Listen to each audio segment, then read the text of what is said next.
Hello people, welcome to Embedded Zero Fear series lecture 2. So போன லெக்சர்ல நம்ம என்ன பார்த்திருந்தோம் அப்படின்னா C ப்ரோக்ராமோட கம்பைலேஷன் ஃப்ளோ வந்து பார்த்திருந்தோம் இல்லையா. ஸோ இந்த லெக்சர்ல ஒரு C ப்ரோக்ராம்னா அது எந்த மாதிரி இருக்கும், ஸோ நம்ம ஐடென்டிஃபை பண்ணலாம், பார்த்தோன்னே இதான்ப்பா C ப்ரோக்ராம் அப்படிங்கிற மாதிரி அதனுடைய ஸ்ட்ரக்சரை நம்ம கம்ப்ளீட்டா இந்த லெக்சர்ல அண்டர்ஸ்டாண்ட் பண்ண போறோம். ஓகேவா? ஸோ ரொம்ப ரொம்ப சிம்பிளான ஒரு ஸ்ட்ரக்சர் தான்.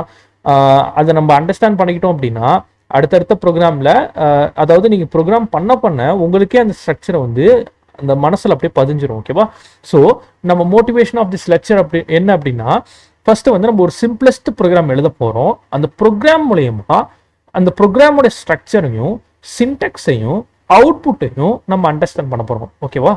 ஸோ அது என்ன சின்டெக்ஸ் அப்படின்னா ஒரு செட் ஆஃப் ரூல்ஸ்ன்னு சொல்லலாம். ஸோ இந்த மாதிரி தான் அந்த ப்ரோக்ராம் வந்து நம்ம வந்து எழுதணும் அப்படிங்கிறத ஒரு கண்டிஷன்ஸ்க்கும் ஒரு சின்டெக்ஸ் மாதிரி இருக்கும். இப்போ நீங்கள் வந்து இஃப் எல்ஸ் ஸ்டேட்மெண்ட்ஸ் வந்து நீங்கள் ஏற்கனவே வந்து கேள்விப்பட்டிருக்கலாம்.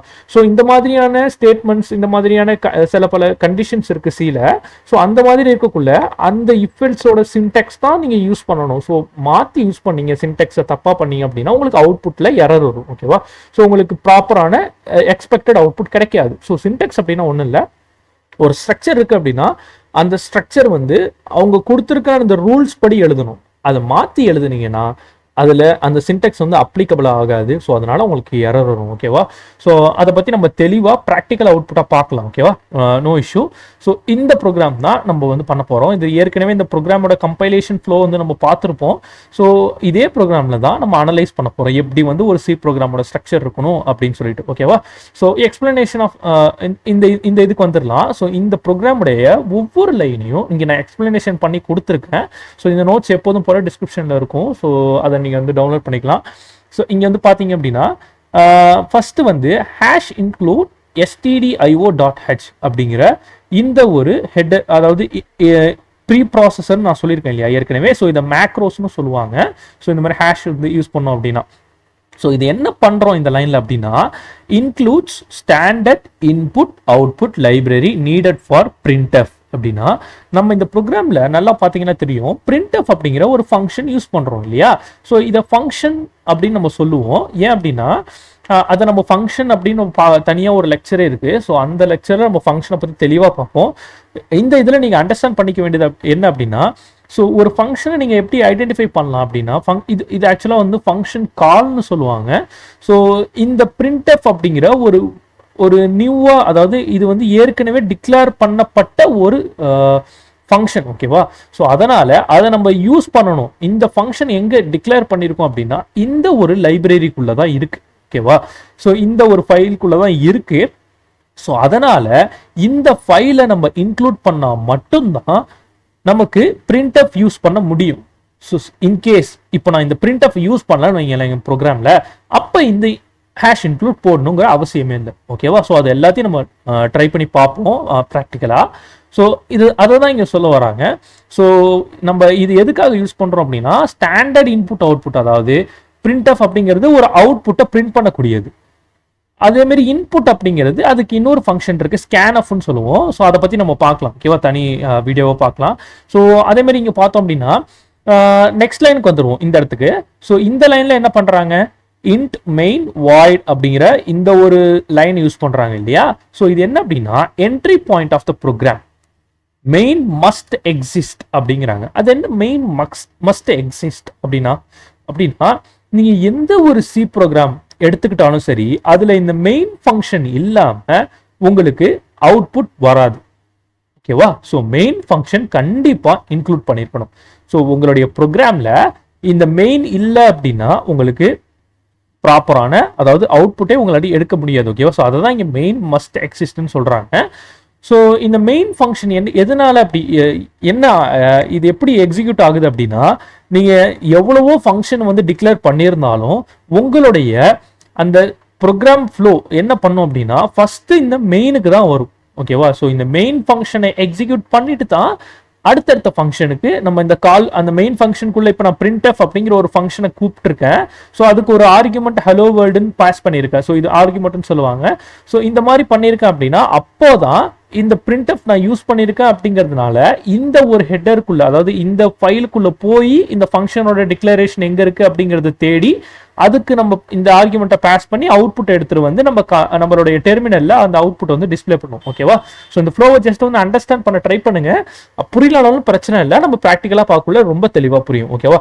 ஸோ அதுக்கப்புறம் இங்க பாருங்க, ஸோ இந்த கேர்லி பிரேசஸ் இருக்கு இல்லையா? ஸோ ஸ்டார்ட் அண்ட் எண்டா ஒரு கேர்லி பிரேசஸ் இங்கே ஒன்று கொடுத்துருக்கோம். ஏன் இதை போடலன்னா என்ன ஆகும்? எனக்கு அவுட்புட் வராதானா? ஆமா, வராது. ஏன் அப்படின்னா, ஸோ ஒரு ஃபங்க்ஷனை நம்ம ஸ்டார்ட் பண்றோம் அப்படின்னா, நம்ம எழுதுறோம் அப்படின்னா, ஒரு செட் ஆஃப் கோடு எழுதுறோம் அப்படின்னா, எப்போதுமே சி ப்ரோக்ராம்ல இந்த மாதிரி கேர்லி பிரேசஸ் ஸ்டார்ட் பண்ணி எண்ட் பண்ணணும். ஓகேவா? ஸோ இது ரொம்ப இம்பார்ட்டன்டான ஒரு சின்டாக்ஸ். ஓகேவா? அதுக்கப்புறம் இங்க வந்து பாத்தீங்கன்னாக்கா நான் ஸ்லாஷ் என்னன்னு கொடுத்துருக்கேன் இல்லையா? அதாவது இது வந்து பேக் ஸ்லாஷ், இது ஸ்லாஷ்னா இப்படி இருக்கும், பேக் ஸ்லாஷ் என்னன்னு கொடுத்துருக்கேன். இது எதுக்காக அப்படின்னா பிரிண்ட் ஹலோ, அதாவது இந்த ஹலோ வேர்ல்டு பிரிண்ட் பண்ணதுக்கு அப்புறம் n வந்து move cursor to the next line, அதாவது இதுக்கு அப்புறம் நான் ஏதாவது பிரிண்ட் பண்ண அப்படின்னா அதை பத்தி நம்ம தெளிவா அவுட்புட்ல, அதாவது நம்ம ப்ராக்டிக்கலா பண்ணக்குள்ள நம்ம பார்க்கலாம். அப்பதான் உங்களுக்கு வந்து புரியும். இப்போதைக்கு நியூ லைன்ல பிரிண்ட் ஆகும் அப்படிங்கிறது மட்டும் நீங்க மைண்ட்ல வச்சுக்கோங்க. ஓகேவா? ஸோ அதுக்கப்புறம் இந்த printf நம்ம சொல்லிட்டோம். இந்த printf தான் என்ன பண்ணுது அப்படின்னா இந்த ஃபங்க்ஷன், அதாவது நம்ம இங்க இந்த printf வந்து எங்க இருக்கும் அப்படின்னா இந்த ஸ்டாண்டர்ட் இன்புட் அவுட்புட் லைப்ரரி உள்ள டிக்ளேர் பண்ணியிருப்போம். ஸோ அதுக்குள்ள போயிட்டு ப்ராசஸ்லாம் பண்ணி எடுத்துட்டு ஒரு அவுட்புட் எடுத்துட்டு வரும். அந்த அவுட்புட் வந்து டெர்மினல்ல நமக்கு ஹலோ வேர்ல்டு இந்த ஸ்ட்ரிங் வந்து நமக்கு பிரிண்ட் ஆகும். ஓகேவா? ஸோ இது நமக்கு பிரிண்ட் ஆகாது இந்த பேக் ஸ்லாஷ் என்ன. ஸோ இது நியூ லைனுக்காக மட்டும்தான். இதை நம்ம ப்ராக்டிக்கலா பார்க்கலாம். ஓகேவா? ஸோ அதுக்கப்புறம் இந்த ரிட்டர்ன் 0 பத்தி நம்ம தெளிவா கடைசியா பார்க்கலாம். ஓகேவா? இதை பத்தி நீங்க இப்போ எதுவும் வந்து கன்ஃபியூஸ் பண்ணிக்க வேணாம். ஸோ எக்ஸிகியூஷன் ஃப்ளோ இப்படிதான் இருக்கும். CPU start execution from main. நான் தான் சொன்னேன், எப்போதுமே மெயின் ஃபங்க்ஷனுக்கு தான் CPU டைரக்டா போகும். ஓகேவா? ஸோ இதை நல்லா ஞாபகம் வச்சுக்கோங்க. மைக்ரோ கண்ட்ரோலருக்கு வந்துட்டீங்க அப்படின்னா இந்த மெயின் ஃபங்க்ஷனுக்கு போ அப்படிங்கிறத நம்ம கண்ட்ரோலருக்கு நம்ம தான் வந்து செட் ஆஃப் வந்து ஒரு கோட்ல நம்ம எழுதி சொல்லுவோம். ஸோ அது ஸ்டார்ட் அப் ஃபைல்னு சொல்லலாம். ஸோ அதை பத்தி இப்போ நீங்க கன்ஃபியூஸ் பண்ண வேணாம். ஓகேவா? ஸோ ஜஸ்ட் இங்கே நம்ம யூஸ் பண்ணக்கூடிய நார்மல் சி ப்ரோக்ராம்ல எப்போதுமே எக்ஸிகியூஷன் மெயின்ல இருந்தா ஸ்டார்ட் ஆகும். ஓகேவா? அதே மாதிரி சி ப்ரோக்ராம்ல லைன் பை லைன் தான் வந்து எக்ஸிகியூஷன் நடக்கும். அதாவது இந்த லைன் நடந்துருச்சா, அதுக்கப்புறம் இந்த லைன் தான் நடக்கும். ஸோ அந்த மாதிரி தான் சீக்வென்ஷியலா ஃப்ளோ இருக்கும். அதே மாதிரி calls library function like printf, அதை தான் நான் சொன்னேன். ஸோ இப்போ நம்ம printf வந்து இங்கே கால் பண்றோம், அதாவது இது ஃபங்க்ஷன் கால்னு சொல்லுவாங்க. இது உங்களுக்கு இப்போ புரியலனாலும் ஃபங்க்ஷன் பத்தி நம்ம தனியாக செப்பரேட்டா லெக்சர் எடுக்கக்குள்ள இந்த ஃபங்க்ஷன் கால் எப்படி ஒர்க் ஆகுது அப்படிங்கறத நம்ம வந்து பார்ப்போம். ஸோ அதே மாதிரி ஒரு ஃபங்க்ஷன் காலை இப்போ சிம்பிளா நீங்க ஐடென்டிஃபை பண்ணணும் அப்படின்னா எப்போதுமே அந்த ஃபங்க்ஷன் இந்த மாதிரி printf அப்படிங்கிறது ஒரு ஃபங்க்ஷன். ஸோ அந்த ஃபங்க்ஷனை நம்ம உள்ள ஆர்குமெண்ட் பாஸ் பண்ணி எண்டு வந்து எப்போதுமே செமிகோலன்ல பண்ணியிருப்போம். ஓகேவா? ஸோ இதை நீங்க பார்த்தீங்கனாலே இது ஒரு ஃபங்க்ஷன் தான் கால் பண்ணியிருக்காங்க அப்படிங்கிறத நீங்க ஈஸியாக ஐடென்டிஃபை பண்ணலாம். ஸோ எப்போதுமே நம்ம வந்து ஒரு சி ப்ரோக்ராம் எழுதுறோம், ஒரு இன்ஸ்ட்ரக்ஷன் சிபியூக்கு கொடுக்குறோம் அப்படின்னா செமிகோலன்ல எண்ட் பண்றது நம்மளோட சி ப்ரோக்ராமோட ப்ராக்டிஸா இருக்கு. ஓகேவா? ஸோ செமிகோலன்ல எப்போதுமே எண்ட் பண்ணணும். ஓகேவா? ஸோ அதை ஞாபகம் வச்சுங்க, நம்ம கோட் பண்ணக்குள்ள நமக்கு அதுவே பழகிடும். ஓகேவா? ஸோ அதுக்கப்புறம் output is displayed on the console, அதாவது டெர்மினல்ல நமக்கு அவுட்புட் வருங்கிற மாதிரி சொல்றாங்க. ஸோ இதை பற்றி நான் தனியாக பார்ப்போம்னு சொல்லியிருந்தேன். ஸோ அதை பார்க்கலாம் ரிட்டர்ன் என்ன அப்படிங்கிறத. ஸோ அதுக்கப்புறம் இதெல்லாம் வந்து நம்ம ப்ராக்டிக்கலாக பண்ணால் தான் புரியும். ஸோ டேரெக்டாக நம்ம இப்போ உள்ள போந்து கம்பைலர் நம்ம விசுவல் ஸ்டுடியோ கோடுக்கு போய்க்கலாம். ஸோ இதில் வந்து இப்போ நம்ம விஎஸ் கோடில் நம்ம ப்ரோக்ராம் வந்து டைப் பண்ண போகிறோம், நம்ம ஓனாக தான் டைப் பண்ண போகிறோம். ஓகேவா? ஸோ ஃபர்ஸ்ட் ஹேஷ் இன்க்ளூட், எதுக்காக இதை யூஸ் பண்ணுறோம்? printf நமக்கு ஒர்க் ஆகணும் அப்படின்னா நம்ம இதை கண்டிப்பாக இன்க்ளூட் பண்ணணும். Hash include stdio.h. ஓகேவா? ஸோ இந்த மாதிரி நம்ம இன்க்ளூட் பண்ணிட்டோம் ஹெடர் ஃபைலை. நெக்ஸ்ட் மெயினை வந்து டிக்ளேர் பண்ணணும். மெயின் இல்லாமல் ப்ரோக்ராம் நடக்காது. ஸோ அதை நான் நல்லா மைண்டில் வச்சுங்க. ஸோ இப்போ இன்ட்டுங்கிறது என்னன்னா அது ஒரு டேட்டா டைப்பு. ஸோ இதை பற்றி தனியாக நம்ம அடுத்த லெக்சரில் பார்க்கலாம். ஓகேவா? ஸோ அதை பற்றி நீங்கள் இப்போ வரி பண்ணிக்க வேணாம். ஜஸ்ட் வந்து மெயின் எப்படி டிக்ளேர் பண்ணுறதுனா காமன் ப்ராக்டிஸ் இப்படி தான் வந்து டிக்ளேர் பண்ணுவாங்க. இன்ட் மெயின் சொல்லிட்டு வாய்ட் அப்படின்னு உள்ள நம்ம டைப் பண்ணிக்கலாம், டைப் பண்ணாமலும் இருக்கலாம். ஸோ அது ஒன்றும் இது பிரச்சனை இல்லை இதுக்குள்ள. ஸோ நெக்ஸ்ட் வந்து நான் எப்போதும் சொல்லியிருக்கேன், கர்லி பிரேசஸ் ஓப்பன் பண்ணி க்ளோஸ் வந்து ஆட்டோமேட்டிக்காக விசுவல் ஸ்டுடியோ கூட வந்து உங்களுக்கு வந்து அந்த ஈஸியாக ப்ரோக்ராம் பண்ணணும் அப்படிங்கிறதுனால அதுவே வந்து பண்ணிடும். ஸோ ஜஸ்ட் என்டர் மட்டும் பண்ணால் போதும். ஓகேவா? ஸோ இப்போ இதில் வந்து நான் வந்து இப்போ ப்ரோக்ராம் வந்து நான் எனக்கு என்ன மாதிரியான இது வேணும், அவுட்புட் வேணுமோ அதுக்கேற்ற மாதிரி நான் இப்போ ப்ரோக்ராம் உள்ள வந்து பண்ணணும். ஸோ அந்த எப்போதுமே CPU மெயினுக்குள்ளே தான் ஃபர்ஸ்ட் வரும். ஓகேவா? ஸோ இப்போ நான் printf, அதாவது பிரிண்ட் பண்ண போகிறேன் ஒரு ஸ்டேட்மெண்ட்டை. ஸோ அது என்ன பண்ண போகிறேன்?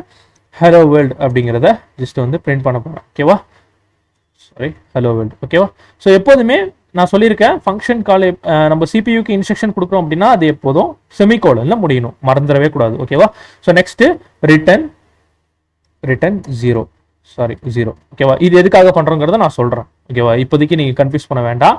ஸோ இப்போ எப்போதுமே நீங்க ப்ரோக்ராம் பண்ணி முடிச்சிட்டீங்க அப்படின்னா கண்ட்ரோல் எஸ், அதாவது சேவ் பண்ண மறந்துடாதீங்க. ஏன்னா சேவ் பண்ணாம விட்டீங்க அப்படின்னா உங்களுக்கு பழைய ப்ரோக்ராமோட அவுட்புட் வரும். ஸோ அந்த மாதிரி பிரச்சனைகள் இருக்கும். ஓகேவா, ஸோ அதனால எப்போதும் சேவ் பண்ணிடுங்க. ஸோ இப்போ நம்ம அவுட்புட் எடுக்கணும்னா என்ன பண்ணணும், அதுக்கு கமாண்ட் இருக்கு இல்லையா. ஸோ நம்ம ஏற்கனவே ப்ரீவியஸ் லெக்சர்லாம் பார்த்துருந்தோம். ஸோ இந்த ஜஸ்ட் இந்த கமாண்டை நீங்கள் வந்து என்டர் பண்ணி டைப் பண்ணி என்டர் பண்ணீங்க அப்படின்னா உங்களுக்கு எக்ஸிக்யூட்டிவ் ஃபைல் வந்து கிரியேட் ஆகிடும். அதுக்கு ரன் பண்ணுறதுக்கு ஒரு கமாண்ட் இருக்குது, இப்படி பண்ணிக்கலாம். பட் இது ரொம்ப டைம் கன்சூமிங்காக இருக்கும். ஓகேவா, ஸோ அதனால் நம்ம என்ன பண்ணலாம் அப்படின்னா நம்மளுடைய விஎஸ் கோட்லேயே எக்ஸ்டென்ஷன்ஸ்னு ஒரு செக்ஷன் இருக்கும். ஸோ இதில் நமக்கு தேவையான எக்ஸ்டென்ஷன்ஸ்லாம் நம்ம வந்து இன்ஸ்டால் பண்ணிக்கலாம். ஸோ இங்கே பாருங்க, நான் C++ன்னு ஏற்கனவே இன்ஸ்டால் பண்ணியிருக்கேன். இது எதுக்கு அப்படின்னா நீங்கள் ப்ரோக்ராம் பண்ணுறீங்க அப்படின்னா இந்த மாதிரி கலர் ஹைலைட்டிங், ஸோ சில பல சின்டெக்ஸ்லாம் வந்து இதுவே வந்து சஜஸ்ட் பண்ணும்.